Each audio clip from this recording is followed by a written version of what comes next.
आपल्या गरिबीच्या परिस्थितीमुळे ते शिक्षण घेऊ शकले नाही। त्यांच्या वडिलांनी तर त्यांना शाळेत घातलेच होते, पण मातंग समाजाचा मुलगा म्हणून त्यांना कोणीही शाळेमध्ये प्रवेश करू देत नसे। जरी ते शाळेमध्ये गेले तरी त्यांचे गुरुजी त्यांना वर्गाबाहेर बसवत। एके दिवशी काय झाले, असेच अण्णाभाऊ शाळेमध्ये गेले।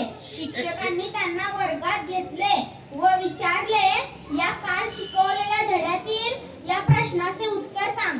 अण्णाभाऊंना बाहेर बसल्यामुळे ते समजलेले नव्हते व त्यांना काय बोलले सुचेना। शिक्षकांना खूप राग आला व त्यांनी अण्णाभाऊंना खूप मारले।